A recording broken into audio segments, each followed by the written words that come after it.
Bonjour à tous et bienvenue dans ce nouveau cours de marketing en vidéo. On s'intéresse aujourd'hui à la problématique suivante: en quoi la qualité est-elle une composante immatérielle du produit? Replaçons tout d'abord cette thématique dans son contexte. L'entreprise cherche à construire son mix marketing. Il est composé du produit, du prix, de la communication et de la distribution.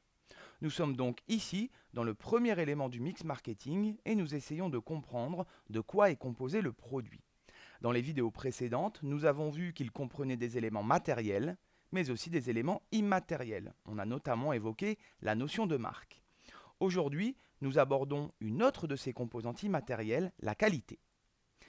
Tâchons tout d'abord de définir ce qu'est un produit de qualité. Si cette notion est relativement simple à comprendre, elle n'est pas si évidente à définir car elle recouvre en fait plusieurs dimensions. La première, une dimension plutôt objective. La qualité est ici liée aux caractéristiques techniques du produit, à sa capacité à remplir ses fonctions. On jugera de la qualité d'un produit à sa fiabilité, à sa durabilité, à ses performances, au respect des normes en vigueur. On voit ici que la notion de qualité est axée sur le produit lui-même. On se place en fait du point de vue de l'entreprise. On parlera ainsi de qualité servie, c'est-à-dire pouvant être objectivement mesurée par l'entreprise et comparée à d'autres produits. On pensera par exemple aux performances techniques d'un smartphone, autonomie de la batterie, résolution de l'appareil photo, capacité de stockage, ou pour un supermarché, au nombre de produits disponibles dans les rayons, au temps d'attente des clients en caisse, etc. Deuxième dimension, une dimension plus subjective. La qualité peut être définie comme la capacité d'un produit à répondre aux besoins des consommateurs. C'est donc une approche axée sur les consommateurs cette fois-ci. Or, tous n'ont pas les mêmes attentes à l'égard d'un produit. Certains diront que tel produit est un produit de qualité, d'autres diront le contraire. On est bien ici sur une définition subjective. On évoquera la qualité attendue, c'est-à-dire le niveau de qualité anticipé par le consommateur avant même l'usage du produit ou du service, et la qualité perçue qui résulte de l'évaluation par le consommateur de la capacité du produit à répondre à ses propres besoins. On notera que la qualité perçue par le consommateur peut parfois être bien différente de la qualité réelle du produit. C'est avant tout une histoire de perception et cela l'entreprise doit en tenir compte car la qualité est l'un des éléments essentiels de la satisfaction client. Maintenant que nous sommes d'accord sur ce qu'est la qualité, à quoi peut-on la reconnaître? Quels sont les signes de la qualité? Tout d'abord les marques, qui sont des promesses de qualité faites aux consommateurs. On comprend ici l'importance de l'identité marketing d'une marque véhiculée dans les campagnes de communication. Dans l'automobile par exemple, on associe souvent les marques allemandes à un niveau de qualité supérieur. Est-ce réel? Est-ce une histoire d'image de marque? Je vous laisse en juger.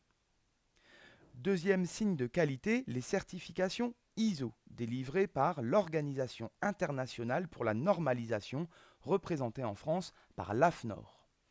L'objectif est ici d'établir un ensemble de normes pouvant servir de guide aux entreprises pour mettre en place une démarche qualité dans différents domaines. Aujourd'hui, les avis clients sont également des éléments essentiels de la qualité attendue par le consommateur.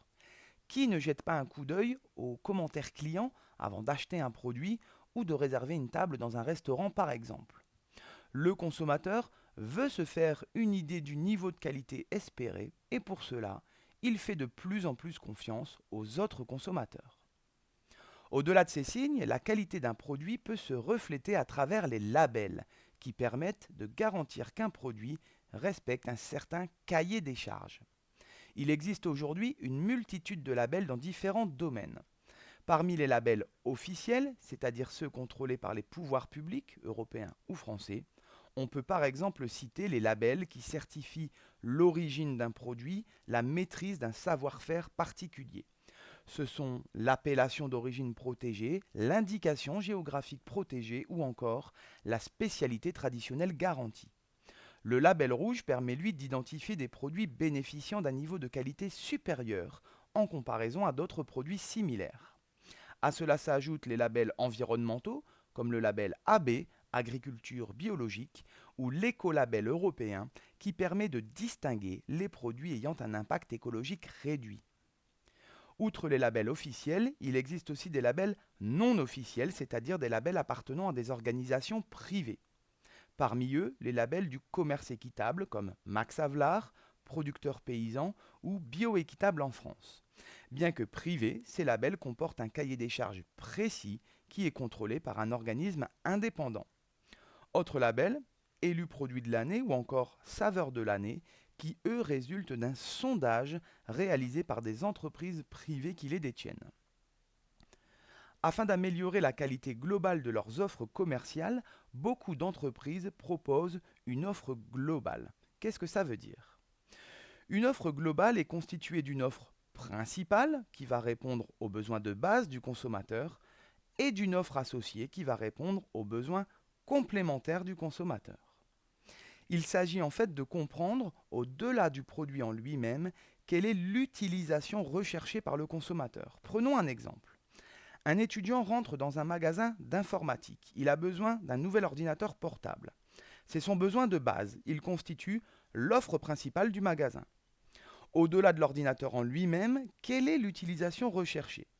Il nous raconte qu'il compte l'utiliser avant tout dans le cadre de ses études, pour télécharger ses cours, faire des recherches, rédiger son mémoire, etc. Quels autres produits peuvent-ils alors lui être utiles? Une souris sans fil pour plus de confort, une imprimante scanner pour plus de fonctionnalités, une sacoche pour transporter facilement son PC, etc. Ce sont des biens associés à l'offre principale. Mais cet étudiant n'a-t-il besoin de rien d'autre pour travailler efficacement? Il aura besoin de logiciels de bureautique, d'un antivirus, d'une box internet, il aura peut-être besoin d'une assistance téléphonique, d'un service après-vente pour répondre à ses questions, il aimerait sûrement pouvoir payer en plusieurs fois. Autant de services associés qui peuvent être proposés par le magasin pour apporter une réponse optimale aux besoins de ce consommateur. Il s'agit de lui faciliter la vie en lui proposant tout ce dont il a besoin au même endroit. On dépasse ici le cadre de la seule qualité du produit pour se diriger vers une qualité de service plus large, source de satisfaction globale pour le consommateur. Une offre globale contribue à la fidélisation du client, elle permet de se distinguer des offres concurrentes, d'attirer de nouveaux clients, de booster le chiffre d'affaires et la performance commerciale de l'entreprise.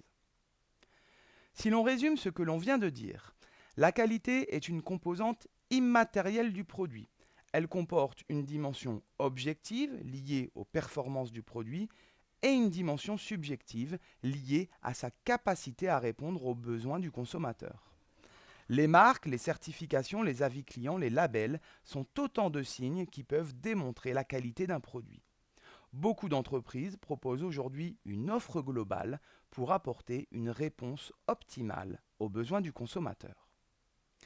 Voilà, nous arrivons donc à la fin de ce cours de marketing. Je vous remercie de l'avoir suivi et je vous dis à très bientôt pour une nouvelle vidéo.